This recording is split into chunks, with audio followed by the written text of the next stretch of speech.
de boca en boca la mensajera se vuelve voz, el aire, viento que vuela. Corren por la garganta ríos y piedras y un pulso que la mueve a la mensajera.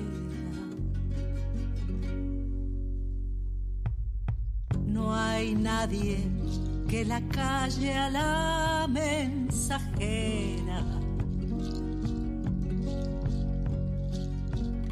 Cuando grita despiertan todas las fieras. Y si escucha las voces que la alimentan, guarda largos silencios la mensajera.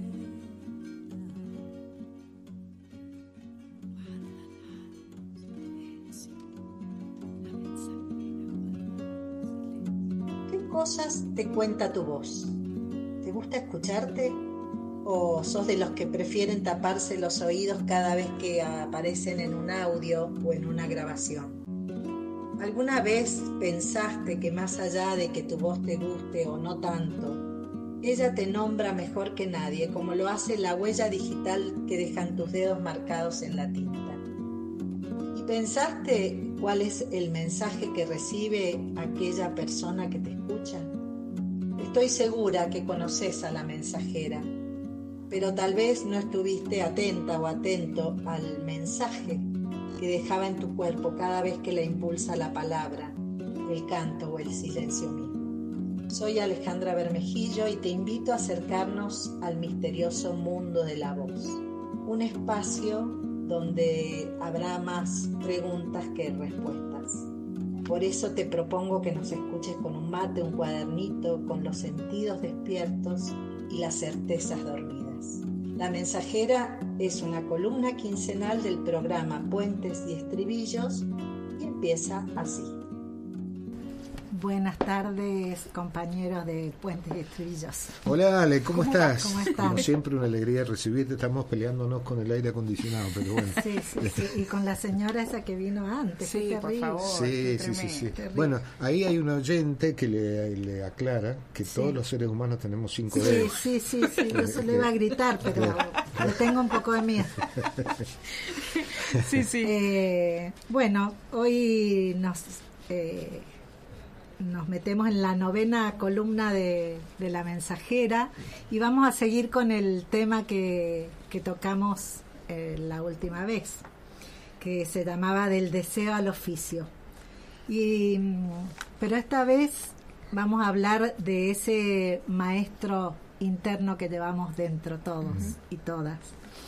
Y es verdad que encontrar un maestro que allane ese camino, sobre todo ese trayecto del deseo a convertir a la música en un oficio, en una profesión, allana, ayuda bastante y sobre todo da herramientas para entrar a la cancha con un poco más de seguridad, ¿no? Pero igualmente hay un momento donde el músico, el artista en general, se la tiene que jugar, Sí, claro. tiene que decidir, tiene que agarrar el riesgo y el desafío, y en definitiva ese momento depende siempre de nosotros, ¿no? Atahualpa Yupanqui, en su poema El destino del canto, dice algo en el primer párrafo que me parecía interesante para este tema, que dice: nada resulta superior al destino del canto. Ninguna fuerza abatirá tus sueños, porque ellos se nutren con su propia luz, se alimentan con su propia pasión y renacen cada día para ser. En el programa pasado entrevistamos a una maestra de canto, a la Jimena Semis, que es maestra y que ha acompañado hace muchos años a muchos cantantes, Pero en esta columna se me ocurría pensar en alguien que hubiera hecho una carrera un poco más sola, más autodidacta, y bueno, por acá cerca alguien me sopló una persona, un nombre, entonces lo fui a buscar a este músico mendocino que está muy cercano a nosotros, sobre todo a ustedes, y que me habló de esta pasión que dice Atahualpa, ¿no? Fue una de las primeras palabras que apareció. Una persona que se le hizo dificultoso y largo el camino, pero sin embargo, gracias a esta pasión y a este deseo, pudo pasar de ese primer encuentro con la música de joven, de que sea una especie de joven, a un camino más profesional, a un oficio y lo que no es poco, a una carrera artística que aún perdura. Y yo diría que se ha convertido también él en un maestro, ¿no? Sí. Por más que él dice que le costó bastante. Entonces, esa persona de la cual estamos hablando es Roberto Fiat, cantante, compositor, guitarrista, solista e integrante de la banda Los Alfajores de la Pampa Seca. Y vamos a escuchar algo de esto que charlamos en un cafecito de Godoy Cruz, con los micros que pasaban al lado. Después que le dije que vamos a estar afuera, me arrepentí. Tendríamos que haber estado adentro, pero adentro estaba la música. Claro. La música. A veces uno no sabe qué es peor. Qué es peor. Claro. Así que bueno, disculpen los oyentes si hay interferencias, pero bueno, es la mensajera, así. Es la vida. Es la vida. No hay IA acá. Claro, no hay suerte IA. no hay. Bueno, lo escuchamos a Roberto. Le quiero preguntar a Roberto, ¿cómo fue el pase, ese puente que hay entre el hobby, las ganas de cantar, cuando uno canta por placer, por sorpresa, porque se va sorprendiendo de lo que va apareciendo, lo que va saliendo, porque los parientes aplauden a decir, me quiero dedicar a esto, quiero hacer de esto un oficio, una carrera artística, llamémosle como... Yo creo que al principio no es muy consciente, o sea, uno empieza a hacer música y no sabe bien qué quiere ni a dónde quiere llegar. Posiblemente hay algunos que sí lo tienen muy claro, pero la mayoría lo hace por gusto, por placer, en un lugar casi de hobby. Pero bueno, en mi caso particular, cuando empezamos a tocar con amigos y ya empezamos a tocar en lugares para la gente y ya empezaron a cobrar entrada, bueno, se fue convirtiendo de a poco en un oficio. Bueno, y fue dando fruto. Yo no había imaginado el hecho de grabar discos o tocar en lugares importantes, teatro, lugares donde uno ni había soñado tocar. Entonces, bueno, eso fue haciendo que se hiciera un oficio y que bueno, uno se dedicara a esto. También el hecho de componer, eso te empuja mucho, porque cuando uno compone siempre tiene esa avidez de que la gente escuche lo que estás haciendo. Y a mí me han contado, no sé si es verdad, que no ha habido muchos maestros, muchos tutores, que ahí más bien has hecho un camino, sí. Hablando de maestros físicos, porque claro, maestros también son toda la música que escuchamos. Yo aprendí muchísimo de muchos amigos, bueno, en nuestra época, una época sin internet, sin teléfonos, sin maquinitas de juego ni nada, mucha gente tocaba la guitarra, mucha gente. O sea, yo iba a un asado, a un cumpleaños y salía una guitarra, aparecía una guitarra y se la entraban a pasar, y de cada 3 tipos 2 tocaban la guitarra. Como hobby, sabían 2 temas o 3 acordes, pero quiero decir, estaba muy vívido el tema de tocar un instrumento. Eso me ayudó porque como yo no tenía escuela, iba aprendiendo de los otros que sí habían estudiado guitarra y me iban pasando y me iba armando.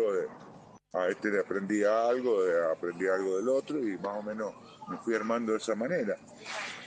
Posiblemente también porque había un preconcepto de que la guitarra era como algo que te llevaba por el mal camino, entonces no podía ni pensar en ir a estudiar formalmente en algún lugar, porque no me lo permitía la cabeza ni el concepto ese de que de que la guitarra era muy para la joda, muy para esas cosas. Y algo hay.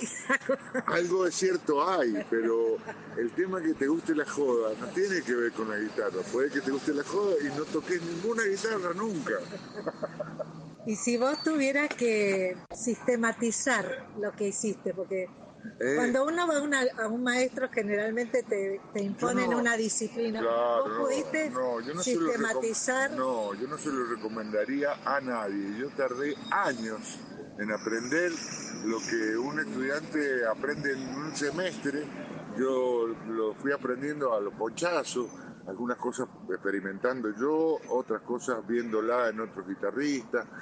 Me costó un triunfo. Yo perdí muchísimo tiempo en aprender cosas, en avivarme de alguna cosa. Me ayudó el hecho de que ya empecé a tocar con otros músicos y me tenía que entender de alguna manera. Entonces tuve que empezar a aprender un poquito de lo básico como para entenderme con los otros, pero no se lo recomiendo a nadie. Que quiera estudiar un instrumento, que vaya a donde lo enseñen en serio. No, a mí me llevó muchísimo tiempo. ¿Tuviste así como un plan de trabajo que vos decís? No, absolutamente nada. Escribía, después le ponía las... En cuanto a componer, fue muy gracioso porque yo aprendía acordes así robados de gente que tocaba, miraba bien dónde ponían los dedos y más o menos. Después venía el proceso de saber qué hacía con esos acordes, cómo los combinaba. Hasta que más o menos me armé de los acordes básicos apenas. Y entonces, a poquito de andar ya estaba componiendo. No me salió a poquito de andar, ya estaba haciendo canciones. Y bueno, yo soltaba, se las cantaba a algunos amigos o las cantábamos en la iglesia, qué sé yo, y a la gente le gustaba. Eso me dio la idea de que podía hacerlo con facilidad, digamos. Así que así me fui metiendo más en el asunto. Pero qué sé yo, tardé años en aprender acordes de paso, séptimas, novenas, un montón de cosas que cualquiera que hubiera estudiado guitarra en el primer año ya la sabía. ¿Que el primero, cuarto, quinto? Nada, absolutamente nada. Acordes de paso, la combinación de acordes. Inclusive gente que había estudiado me decía, ¿cómo haces para combinar esto con aquello que no tiene nada que ver? Y lo que no sé, precisamente.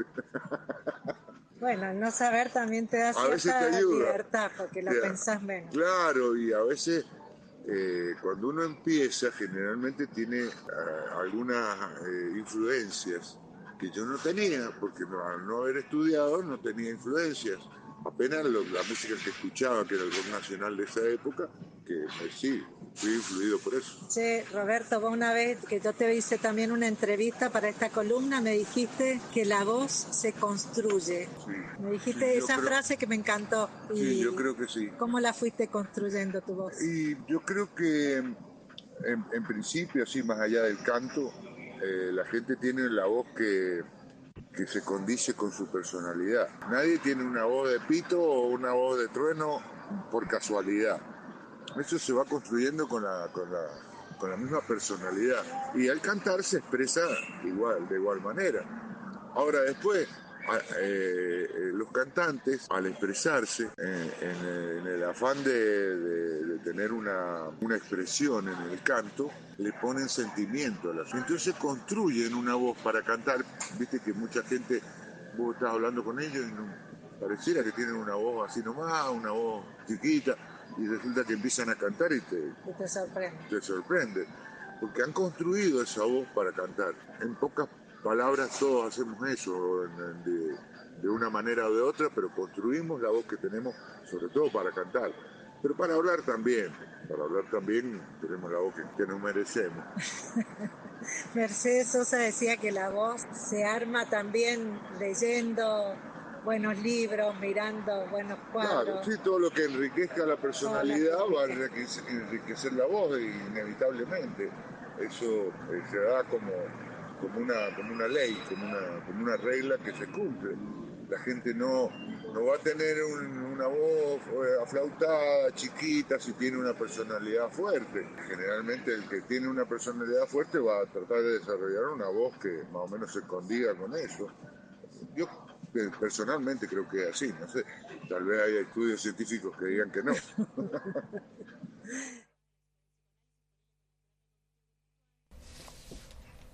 Ahora sí, ahora sí, un maestro, el negro Fiat, querido. La verdad que hay que decir, por más que él subestime todo ese trayecto que tuvo que hacer, que ya era una persona, yo lo conozco de muy joven, y ya era una persona que tenía un vozarrón nato, ¿no? Y bueno, pero podría haberse quedado con eso, como decías vos recién. Y siguió. Y la pregunta para los oyentes, oyentes que les interesa meterse en el tema del canto y de lo artístico también, es ese momento para estar atentos a lo que cada uno siente, ¿no? Porque uno puede tener un maestro, pero es verdad que hay un momento que el autodidacta o que el maestro interno, o llamarlo la iluminación o lo que sea, tiene que aflorar, y hay una decisión que hay que tomar. Y la pregunta es, ¿estamos atentos a eso o somos capaces de escuchar eso y confiar en eso que pensamos o queremos y creemos que podemos hacer, ¿no? O esto es solo una cuestión de iluminados.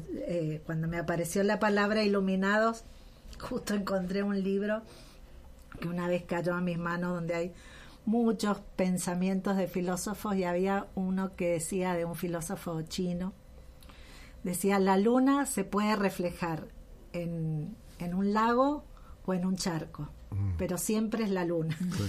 Siempre el reflejo es la misma luna. Así que, bueno, yo creo que un poco esto es la búsqueda que el Roberto nos plantea, ¿no? Y que me parece que más allá de tener un maestro o no tenerla, hay que hacerla y hay que buscarlo. Y bueno, vamos a terminar de escuchar algo más que nos dice Roberto Fiat. Bueno, la última pregunta, que algo dijiste recién, pero estaría bueno que lo remarques. Si tuvieras que aconsejar a músicos jóvenes, ¿qué les dirías? Yo, en principio, para que no pierdan tiempo, primero que nada estudiar el instrumento, estudiar el canto, estudiar lo que quieran hacer, estudiarlo con alguien que sepa, porque van a ir más rápido. Y una vez que tengan el conocimiento, ahí pueden decidir qué voy a hacer, para dónde voy, para qué me sirve esto y hasta dónde lo puedo hacer llegar.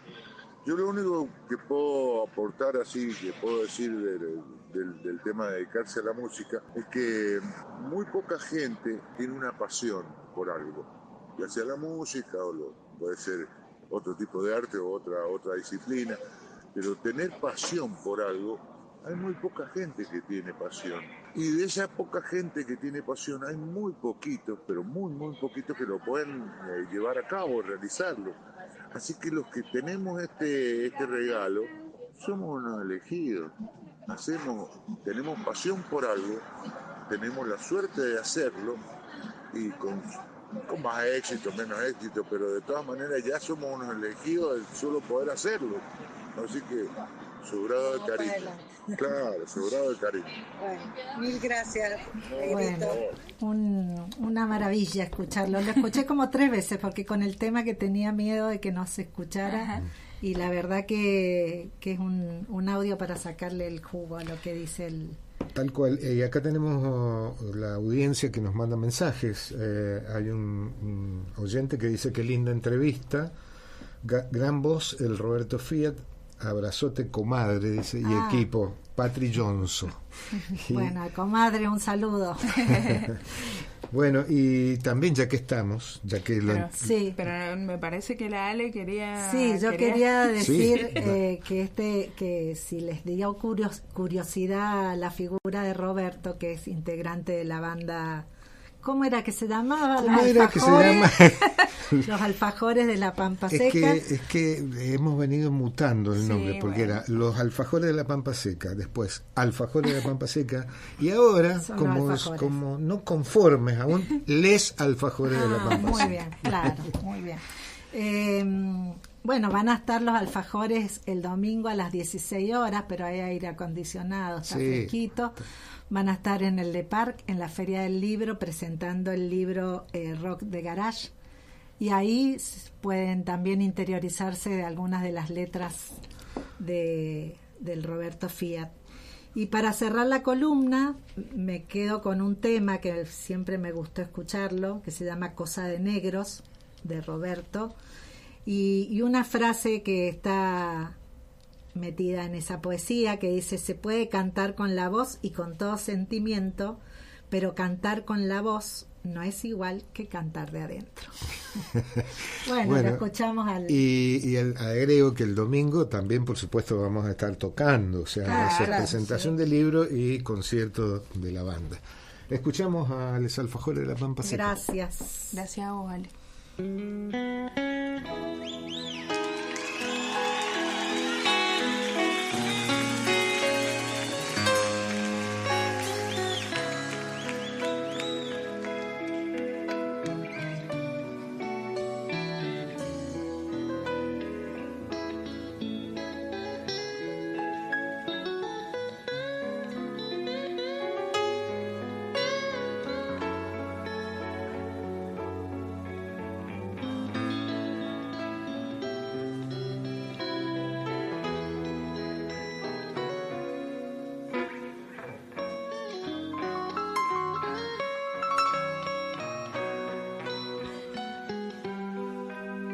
Se puede apagar la luz y no serviría de nada, creo.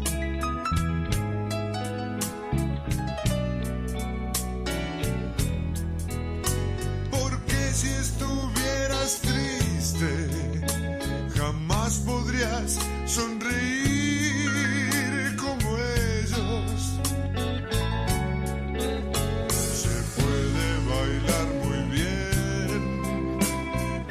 Solo con los pies te haría falta un color en todo el cuerpo. Se puede cantar muy bien y con todo sentimiento.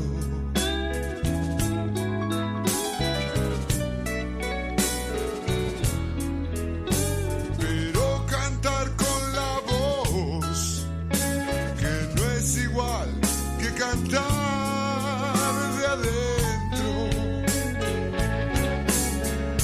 Se puede tocar tambor o jugar al básquetbol, pero tener esa gracia yo no creo.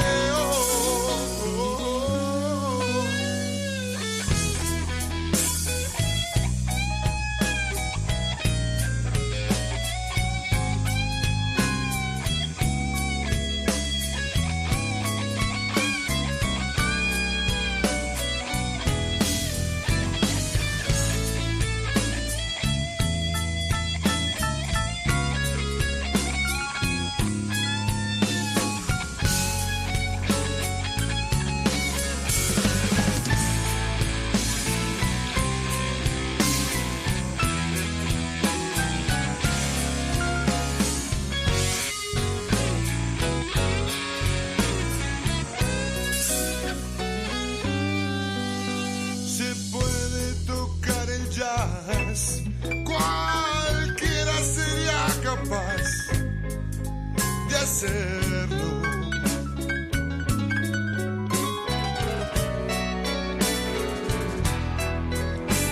Al ser